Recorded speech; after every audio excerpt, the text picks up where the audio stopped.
సాయినాథాయ నమః. శ్రీ సాయి సచ్చరిత్రం 2వ రోజు పారాయణం. శుక్రవారం 8వ అధ్యాయం. మానవ జన్మ ప్రాముఖ్యము, సాయిబాబా భిక్షాటనము, బాయిజాబాయి సేవ, సాయిబాబా పడకజాగా, కుశాల్ చంద్రపై వారి ప్రేమ. మానవ జన్మ యొక్క ప్రాముఖ్యం. ఈ అద్భుత విశ్వమందు భగవంతుడు కోటాను కోట్ల జీవులను సృష్టించి ఉన్నాడు.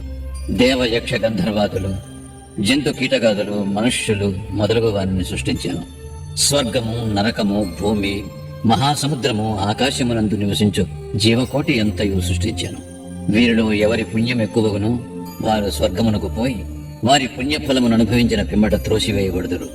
ఎవరి పాపం ఎక్కువగునో వారు నరకమునకు పోదురు. అచ్చట వారు పాపములకు తగినట్లు బాధలను పొందుతారు.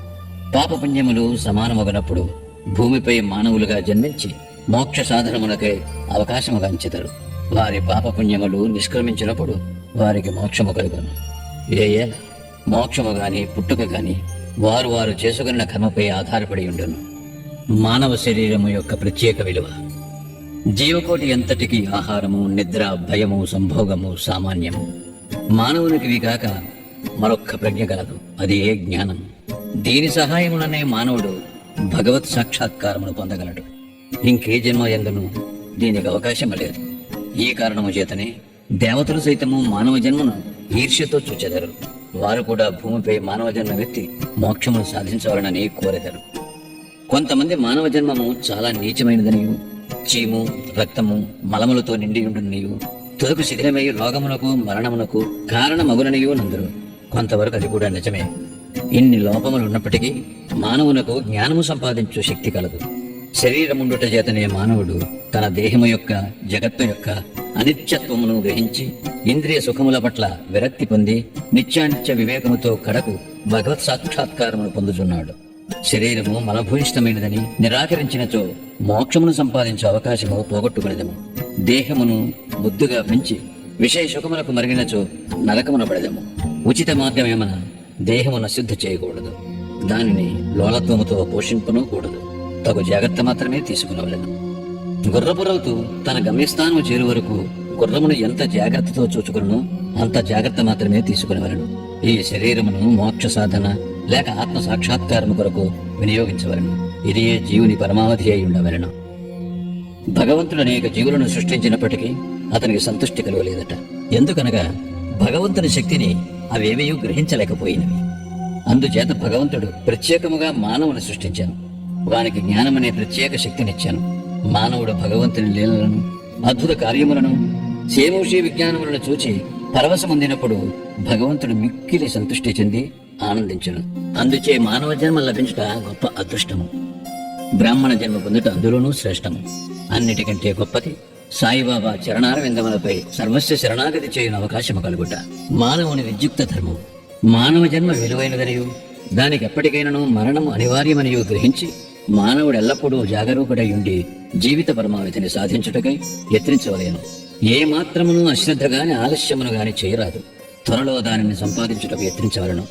భార్య చనిపోయిన వాడు రెండవ భార్య కొరకు ఎంత ఆతృతపడను, తప్పిపోయిన యువరాజుకై చక్రవర్తి ఎంతగా వెతక యత్నించును, అటులనే విసుగు, విరామము లేక రాత్రింబవళ్ళు కృషి చేసి ఆత్మ సాక్షాత్కారమును సంపాదించవలను.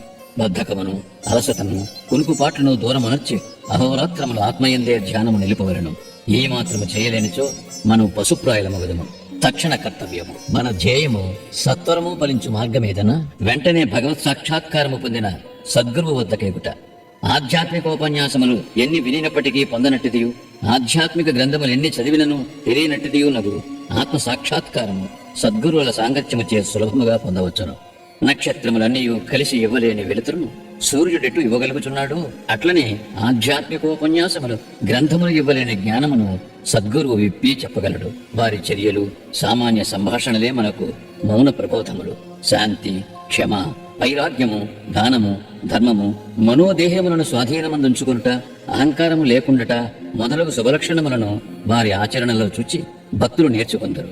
వారి పావన చరితములు భక్తుల మనములకు ప్రబోధము కలుగజేసి వారిని పారమార్థికముగా ఉద్ధరించును. సాయిబాబా అట్టి మహాపురుషుడు, సద్గురువు. బాబా సామాన్య ఫకీరు వలె సంచరించుతున్నప్పటికీ వారెప్పుడూ ఆత్మానుసంధానమునందే నిమగ్నులగుచుండేది. దైవభక్తి గల పవిత్ర హృదయులు వారికి సదా ప్రీతిపాత్రులు.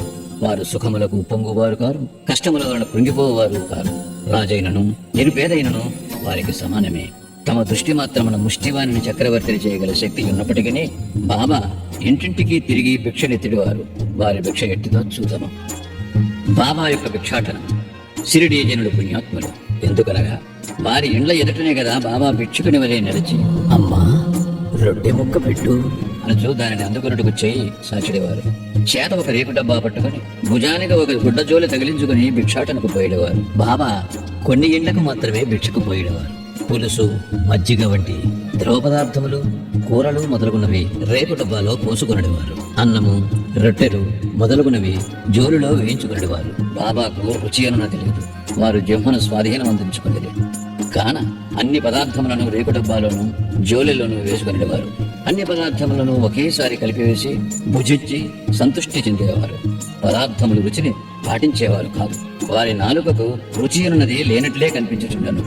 బాబా భిక్షకు ఒక పద్ధతి, కాలనియమము లేకుండెను. ఒక్కొక్క దినము కొన్ని ఇండ్ల వద్ద మాత్రమే భిక్ష చేసేవారు. ఒక్కొక్కసారి 12 సార్లు కూడా భిక్షకు వెళ్ళేవారు. భిక్షలో దొరికిన పదార్థములన్నిటినీ ఒక మట్టి పాత్రలో వేసేవారు. దాన్ని కుక్కలు, పిల్లులు, కాకులు విచ్చలవిడిగా తెరిచుండేవి. వాటిని తరిమేవారు కాదు. మసీదు తుడిచి శుభ్రము చేయు స్త్రీ 10-12 రొట్టె ముక్కలను నిరాటంకంపుగా తీసుకుని చుండేది. కుక్కలను, పిల్లులను కూడా కలలో సైతం అడ్డు పెట్టని వారు ఆకలితోనున్న పేదల ఆహారంలో అడ్డు చెప్పుదురా. ఫకీరు పదవియే నిజమైన మహారాజు పదవేని, అదే శాశ్వతమని, మామూలు శ్రీ సంపదలు క్షణభంగురాలని బాబా అనుచుండేవారు. ఆ పావన చిరుతుని జీవితము వంటి జీవితమే కదా మిగుల ధన్యమైనది. మొదటి షిరిడీ ప్రజలు బాబాను ఒక పిచ్చి ఫకీరుని భావించి అడులనే పిలిచెడేవారు. భోజనోపాధికై రొట్టె ముక్కలకై గ్రామంలో భిక్షనెత్తి పొట్టపోసుకనుడు పేద ఫకీరన్నా ఎవరికైనా గౌరవము ఏమి ఉండును. కాని ఈ ఫకీరు పరమ విశాల హృదయుడు, ఉదారుడు, ధనాపేక్ష లేశమాత్రము లేని నిరాసక్తుడు. బాహ్య దృష్టికి వారు చంచలునిగాను స్థిరత్వము లేని వారిగాను కనిపించునను లోన వారు స్థిరచిత్తులు. వారి చర్యలు అంతుపట్టనివి. ఆ కుగ్రామంలో కూడా బాబాను ఒక గొప్ప మహాత్మునిగా గుర్తించి సేవించిన ధన్యజీవులు కొంతమంది గలరు. అట్టి వారిలో నొకరి వృత్తాంతం ఇక్కడ చెప్పబోతున్నాను. బాయిజాబాయి యొక్క ఎనలేని సేవ. తాత్యా కోతే పాటిల్ తల్లి పేరు బాయిజాబాయి. ఆమె ప్రతిరోజు మధ్యాహ్నము తలపై ఒక గంపలో రొట్టె కూర పెట్టుకుని సమీపమందు ఉన్న చిట్టడివిలో ముండ్లు పొదలు లెక్క చేయక క్రోసుల కొద్దీ దూరము నడిచి ఆత్మధ్యానములో నిశ్చలముగా ఎక్కడో కూర్చుని ఉన్న బాబాను వెతికి పట్టుకుని భోజనము పెట్టుచుండాను. బాబాకు సాష్టాంగ నమస్కారం చేసి వారి ఎదుట విస్తరొకటి వేసి తాను తెచ్చిన రొట్టె కూర మొదలగు భోజన పదార్థములను వడ్డించి కొసరి వాటిని బాబాచే తినిపించుచుండాను. ఆమె భక్తి విశ్వాసములు అద్భుతమైనవి. ఎనలేని ఆమె సేవను బాబా చివరి వరకు మరవలేదు. ఆమె సేవకు తగినట్లు ఆమె పుత్రులకు తాత్యాపాటీలను ఎంతో ఆదరించి ఉద్ధరించాను. ఆ తల్లి కొడుకులకు బాబా సాక్షాత్ భగవంతుడనే విశ్వాసం ఉండేది. కొన్ని సంవత్సరముల తదుపరి బాబా అడవులకు పోవటం మాని మసీదులోనే కూర్చుండి భోజనము చేయసాగిరి. అప్పటి నుంచి పొలములో తిరిగి బాబాను వెతికి పట్టుకుని శ్రమ బాయిజాబాయికి తప్పినది. 3 పడక స్థలములు. ఎవరి హృదయమందు సదా వాసుదేవుడు నివసించుచుండును అట్టి మహాత్ములు ధన్యులు. అట్టి మహాత్ముల సాంగత్యము లభించిన భక్తులు గొప్ప అదృష్టవంతులు.